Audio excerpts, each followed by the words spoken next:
샬롬, 말씀을 새기는 성도 여러분들에게 하나님의 은혜와 평강이 있을 겁니다. 오늘 말씀 묵상은 잠언 26장 5절 말씀입니다. 미련한 자에게는 그의 어리석음을 따라 대답하라. 두렵건대 스스로 지혜롭게 여길까 하노라. 아멘.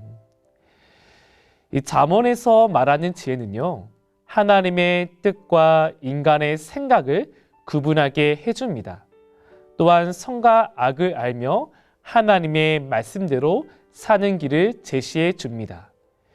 26장은요, 미련한 자, 게으른 자, 말쟁이 자가 되지 않도록 경계하며 또한 오르지 말라는 말씀입니다.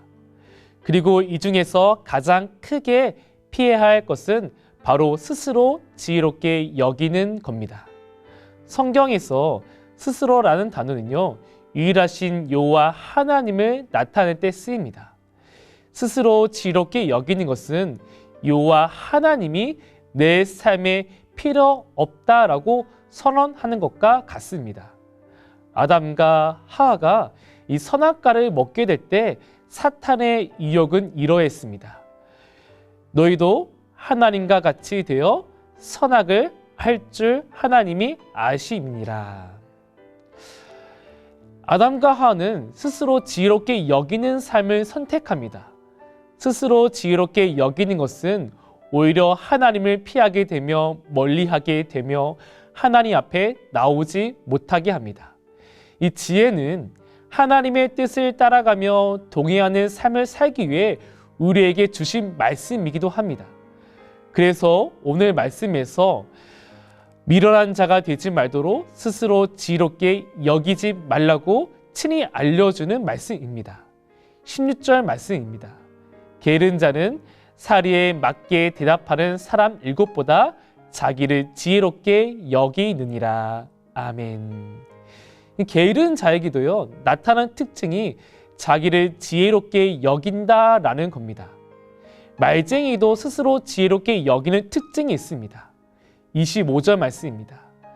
그 말이 좋을지라도 믿지 말 것은 그 마음에 7가지 가증한 것이 있음이니라. 아멘. 7가지 가증한 것은 어떠한 죄도 피해갈 수 없는 모든 것이 있는 죄를 말합니다. 스스로 지혜롭게 여기는 자는 그 말이 좋고 하나님의 뜻보다 당장 눈에 뭔가 이루어질 것 같은 기대감을 주지만 끝에는 죄만 남는다는 겁니다.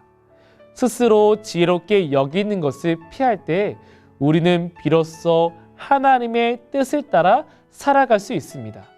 그래서 내 생각과 가치를 가지고 이 말씀을 판단하고 이 말씀은 아니다, 내 생각이 더 좋다라고 여기는 것이 아니라 하나님의 지혜를 더욱 귀히 여기고 말과 순종하고 따라가는 삶이 지혜의 삶입니다. 하나님과 동의하는 삶임을 잊지 않으시기를 바랍니다. 오늘 한 절 말씀 묵상을 통해서요, 또한 잠언 25장을 필사하실 때요, 여러분들이 이 지혜가 단순히 그저 끝나는 것이 아니라 종이에 새겨지는 것이 아니라 여러분들 삶 속에서 인생에서 이 지혜를 새김으로 미련한 자가 되지 마시고요, 하나님과 동행함으로 하나님의 말씀을 믿고 순종하며 따라갔을 때 스스로 지혜롭게 여기는 것이 아니라 하나님 한 분만이 지혜롭다는 것을 여기시는 귀한 성도 여러분 되기를 간절히 바랍니다.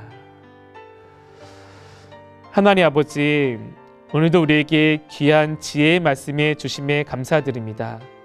이 말씀을 새길 때 단순히 새기는 것에 끝나는 것이 아니라 믿고 행하며 순종하며 따라 살아갈 때 우리의 인생에도 하나님의 말씀이 새겨지는 인생이 되게 하여 주시옵소서.